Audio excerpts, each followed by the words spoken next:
Welcome to the world of daily life stories. Don't forget to like and subscribe so you don't miss new stories. Enjoy listening. The Rainstorm of Injustice. Edith Monroe stood in her cozy kitchen, humming softly as she prepared dinner. Her modest home in a quiet neighborhood had been her sanctuary for nearly 15 years. The wallpaper might have been peeling in spots, and the linoleum floor had seen better days, but it was hers, a space filled with laughter, love, and memories. The house had become a beacon of hope after her husband passed away unexpectedly 5 years ago, leaving her to raise their 3 children alone. "Mom, where's my math binder?" Olivia, her youngest, called from upstairs. Her voice carried the familiar tone of preteen panic. "Check your desk, Liv," Edith replied, her hands deftly slicing vegetables. She could hear Jordan, her 8-year-old, giggling at a cartoon in the living room, and Isaac, her eldest, pacing upstairs as he prepared for another late-night study session. A law student at a local college, Isaac had become the family's rock, always stepping in when Edith needed help managing the chaos of their lives. Edith glanced at the clock. Another long day had passed in a blur of grading papers, managing classroom disputes, and tutoring after school to make ends meet. But these moments at home, with her children safe and happy, made every exhausting day worth it. The doorbell rang, interrupting her thoughts. Edith wiped her hands on a dish towel and moved toward the door. Through the frosted glass, she saw 2 figures, a man in a police uniform and a woman in a tailored business suit. Frowning, she opened the door. "Can I help you?" The officer, a tall man with a stern expression, cleared his throat. "Mrs. Monroe, I'm Officer Jim Daniels. This is Ms. Linda Cartwright from Crown Realty. We're here on official business regarding this property." Edith's stomach dropped. "What kind of business?" Ms. Cartwright stepped forward, holding a stack of documents. "Mrs. Monroe, this property has been sold due to unpaid debts tied to a legal dispute. You are required to vacate the premises immediately." The words hit Edith like a physical blow. "What? No, that's impossible," she said, her voice trembling. "There must be some mistake. I've never missed a mortgage payment, not once in 15 years. "I understand this is a shock," Ms. Cartwright said, her tone mechanical and devoid of empathy. "But the records are clear. This is no longer your home." "No, you don't understand." Edith's voice rose. "This is my home. My children live here. You can't just—" "Ma'am," Officer Daniels interrupted, his hand resting on the radio at his hip, "we don't want any trouble. Please comply so we don't have to escalate this situation." "Escalate?" Edith's mind raced as fear and disbelief tangled together. "Wait," she said, holding up a hand. "Let me show you proof. I have my payment records, right here on my phone." She turned toward the kitchen, where her purse rested on the counter, but Ms. Cartwright stopped her. "There's no point, Mrs. Monroe. The sale is final, and the documentation has been processed. You need to leave now." The weight of those words sank in. Edith glanced back toward the house, toward the mismatched curtains Olivia had picked out, the corner where Jordan had taken his first steps, the walls that Isaac had painted over a summer break. The idea of leaving it all behind was unthinkable. "No," she said firmly, turning back to face them. "You're wrong. This is my home, and I'm not going anywhere until this gets sorted out." Officer Daniels sighed and reached for his radio. "Ma'am, please don't make this harder than it needs to be." Tears welled in Edith's eyes, but she refused to let them fall. "Harder? You're evicting a family with 3 kids in the middle of the day, and you think I'm the one making this hard?" Just then, Isaac's car pulled into the driveway. He stepped out, his tall frame stiff with tension as he approached the group. "Mom? What's going on?" "They're saying we have to leave," Edith said, her voice breaking. Isaac's sharp eyes darted between the officer and the realtor. "Under what grounds?" "The property has been sold," Ms. Cartwright repeated, holding out the paperwork. Isaac grabbed the documents, flipping through them quickly. His jaw tightened as he spotted several inconsistencies, signatures that didn't match, dates that overlapped with verified mortgage payments, and a notary stamp that looked suspiciously fake. "This is fraudulent," he said, his voice steady but laced with anger. "These documents wouldn't hold up in court." Ms. Cartwright's smile faltered, but Officer Daniels remained unmoved. "Son, you're welcome to file a complaint later. For now, you need to comply." Edith's knees buckled, and Isaac caught her before she could fall. "Mom, it's okay," he whispered, his voice low but firm. "We'll fight this. They can't get away with it." But even as he spoke, the locks were being changed. Edith watched in stunned silence as her life was dismantled piece by piece. Jordan ran to her, clutching his teddy bear, while Olivia stood frozen, her face pale and stricken. Neighbors began to gather, their murmurs of disbelief rising like the dark clouds overhead. Mr. Jenkins from next door stepped forward. "This is wrong," he said loudly. "You can't just kick them out without proper notice." "Step back, sir," Officer Daniels said, his hand moving to his belt. The tension thickened as the first drops of rain began to fall. Edith stood on the sidewalk, clutching her children as they huddled under a borrowed umbrella. Behind her, the house loomed dark and empty, a shell of the life they had built. The neighbors offered words of comfort and places to stay, but Edith felt only numbness. Her world had been turned upside down in a matter of minutes, and she didn't know how to begin putting the pieces back together. As the rain soaked through her clothes, Edith made a silent vow. She would not let this injustice stand. She would fight for her family, for their home, and for every other person who had been treated like they didn't matter. This was far from over. A mother's resolve. The steady drizzle turned into a heavy downpour as Edith and her children gathered what little they could from their belongings now scattered on the sidewalk. Each soaked cardboard box and sagging grocery bag felt like a slap in the face. Edith's hand shook as she stuffed clothes and family photos into a plastic bag. Every drop of rain seemed to echo the pounding of her heart, a rhythm of disbelief and fury. Isaac, drenched to the bone, was fuming. He paced back and forth in front of their house, his jaw tight and fists clenched. "This isn't just negligence," he muttered to himself. "This is criminal." "Isaac," Edith called softly, her voice barely audible above the rain. She was crouched on the wet pavement, pulling Jordan close to her chest as he cried. Olivia stood beside her, shivering, clutching the family dog, Max, tightly to her chest. "We need to get somewhere dry. Can you?" Isaac nodded sharply. "Mrs. Rodriguez offered her garage for now. I'll start moving everything there." He picked up a box and disappeared into the downpour. The Rodriguez family had been their neighbors for years, and though Edith was grateful for their kindness, stepping into someone else's home with her children felt like an admission of failure. She had always prided herself on being able to provide, on being the pillar her children could lean on. Now, she felt like that pillar had cracked. "Mommy," Jordan whispered, his voice trembling. "Why are they doing this to us? Did we do something bad?" Edith's heart broke at his words. "No, baby," she said, stroking his wet hair. "We didn't do anything wrong. Sometimes, people just make mistakes." Olivia, usually the outspoken one, stood silent, her wide eyes staring at their now locked house. "They changed the locks," she said finally, her voice hollow. "It's not ours anymore." Edith wanted to argue, to tell her daughter that they would get their house back, but the lump in her throat made it impossible to speak. Hours later, the family huddled together in the Rodriguez's garage, which had been hastily transformed into a makeshift shelter. Mrs. Rodriguez had brought out an air mattress, warm blankets, and mugs of hot cocoa for the children. The kindness of their neighbors warmed Edith's heart but did little to dispel the gnawing anxiety in her chest. Isaac sat at a small table, his laptop open as he typed furiously. His textbooks and notebooks were spread out around him, their pages slightly damp from the earlier rain. "Mom," he said, looking up. "I've been digging into the property records and cross-referencing them with the documentation they showed us.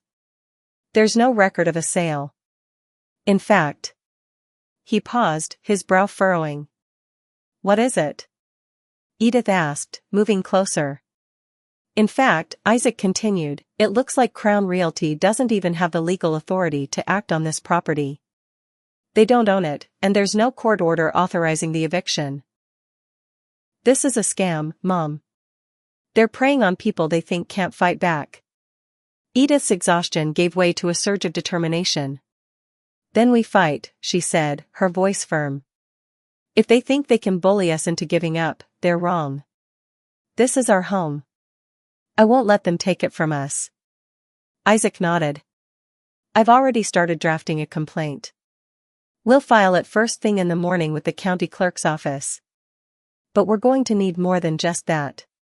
We'll need evidence, witnesses, documents, anything we can use to prove what they've done. I'll help, Edith said. Whatever it takes, I'll do it. The next day began before dawn. Edith woke to the sound of rain still tapping against the garage roof. Her body ached from sleeping on the cold, hard floor, but she pushed the discomfort aside. Her children needed her to be strong. By 7 a.m., she and Isaac were at the county clerk's office. The clerk, a kind-faced woman in her 50s, frowned as she reviewed the documents Isaac presented. This doesn't look right, she said, shaking her head. I can't find any record of a sale or legal dispute tied to your property.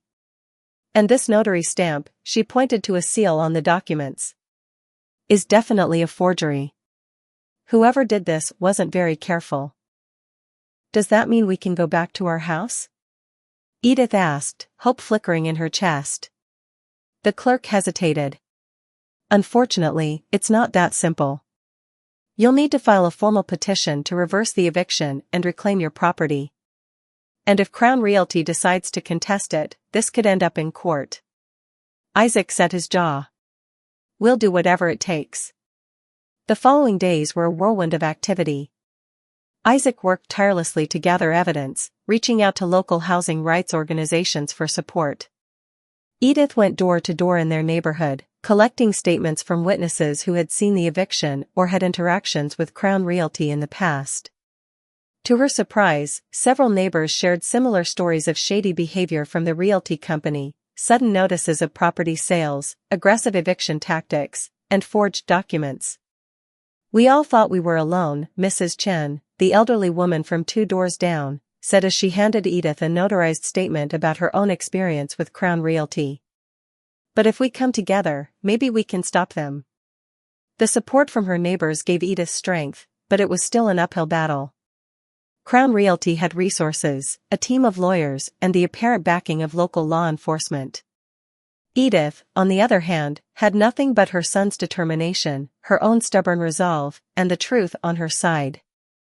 One evening, as Edith sat in the Rodriguez's garage, reviewing the growing stack of evidence, there was a knock at the door.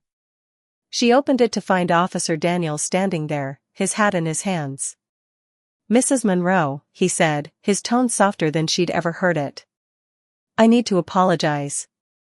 Edith crossed her arms, her exhaustion turning into irritation.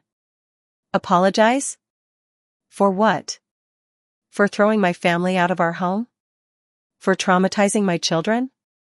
I was wrong, he said, his voice heavy with regret. I should have done my due diligence before carrying out that eviction.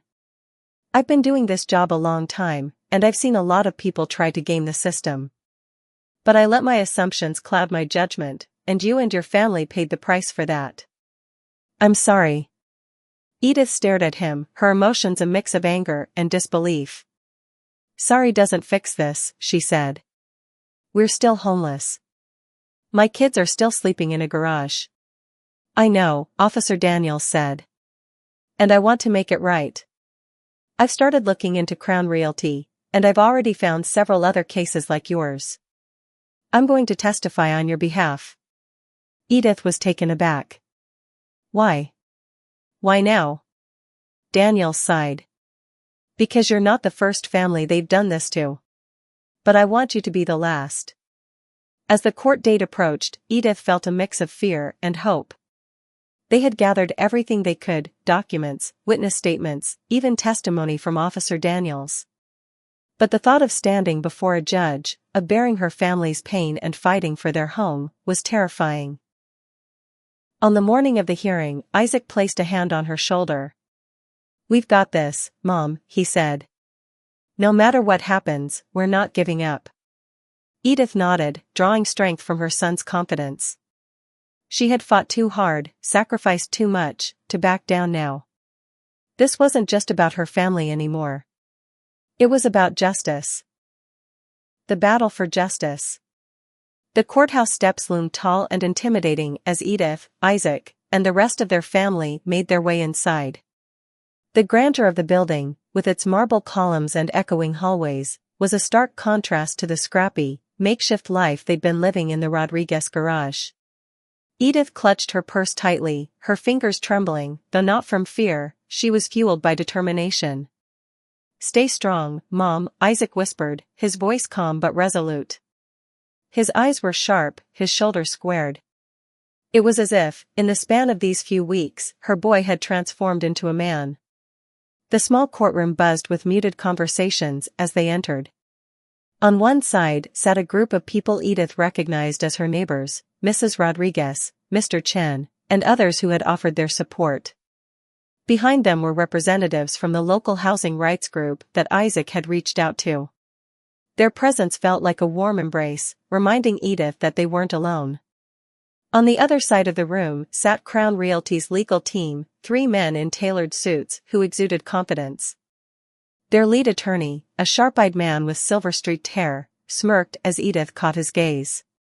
He leaned over to whisper something to his colleague, who chuckled in response. Edith clenched her jaw. Let them laugh, she thought. They don't know who they're up against. The judge entered, and everyone rose.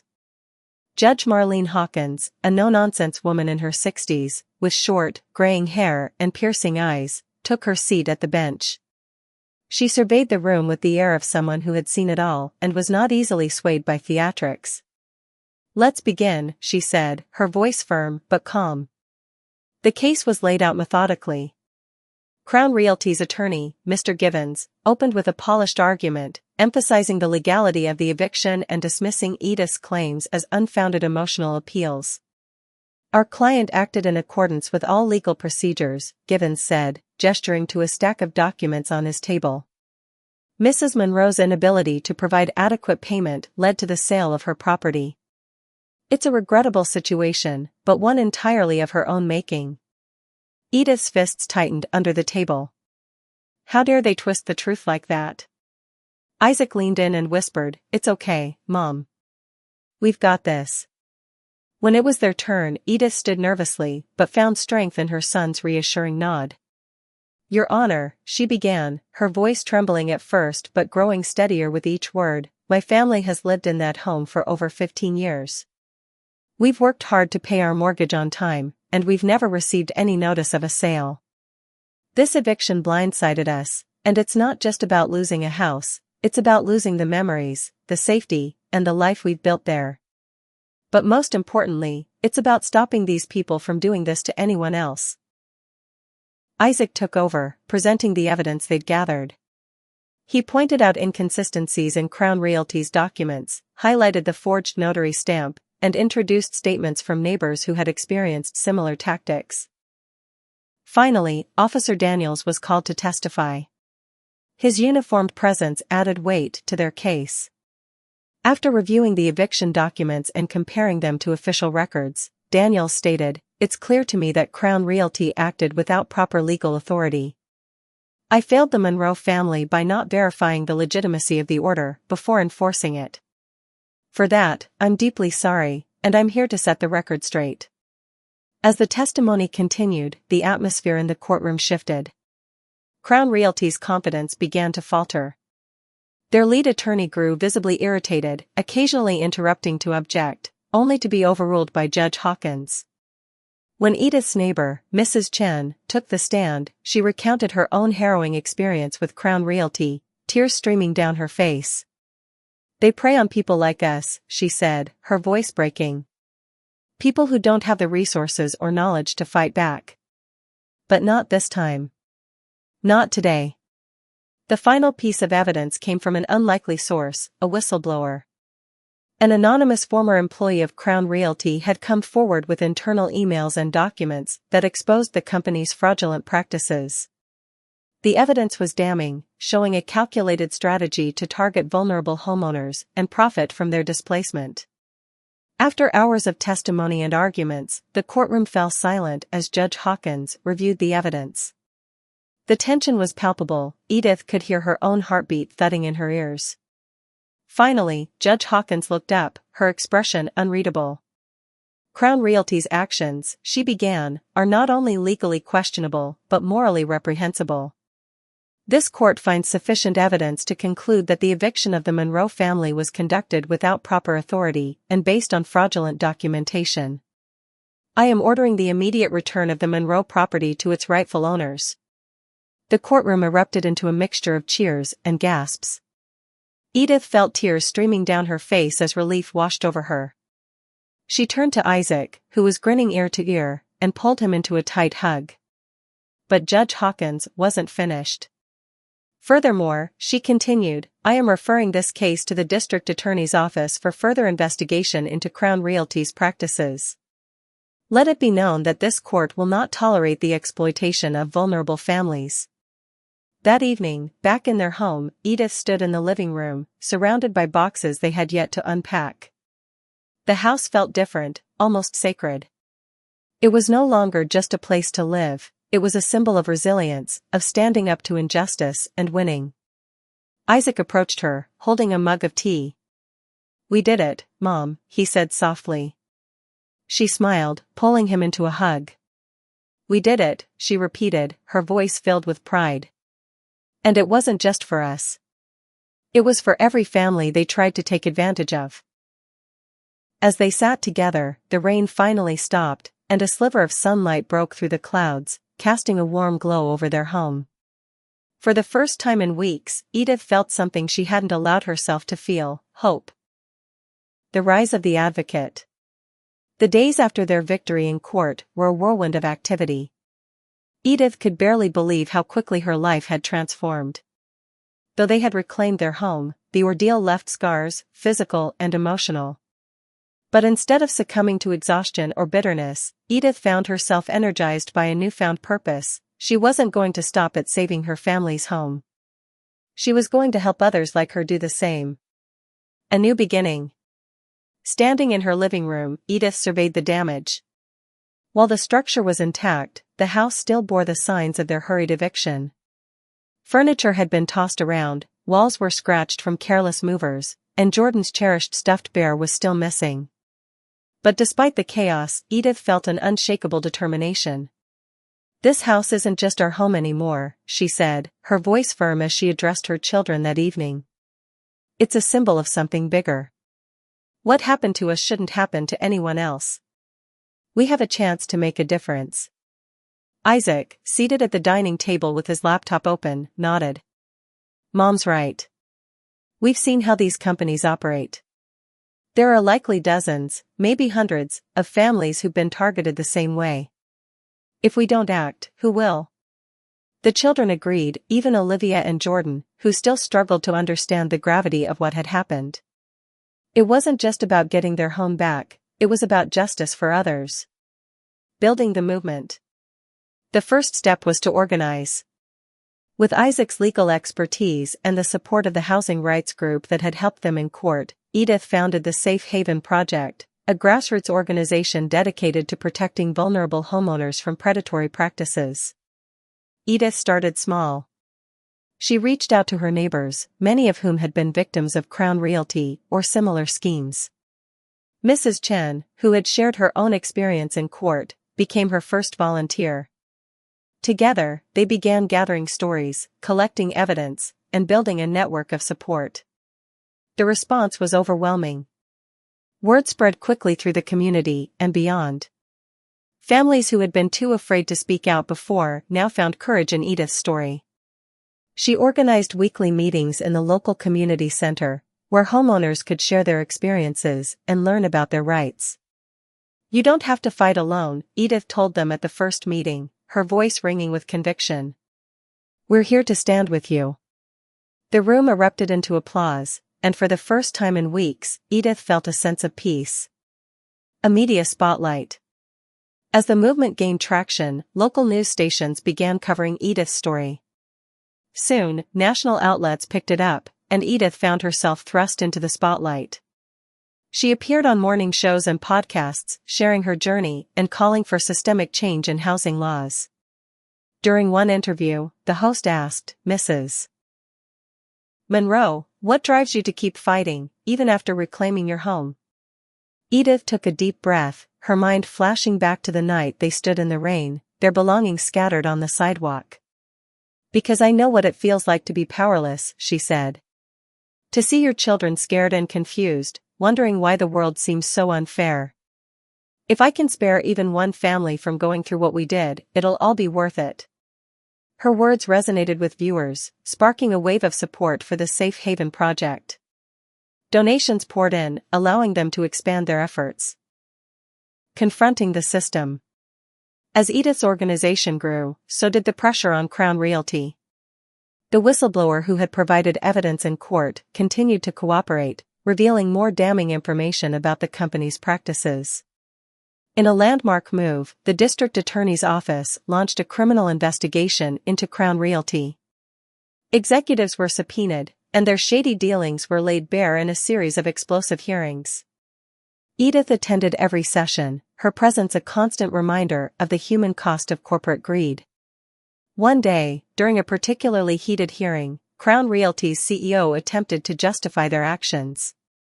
"We operate within the boundaries of the law," he said, his tone smug. "If homeowners fail to meet their obligations, it's not our fault." Edith couldn't stay silent. She rose from her seat in the audience, her voice cutting through the room like a blade. "And what about the families you lied to? The documents you forged?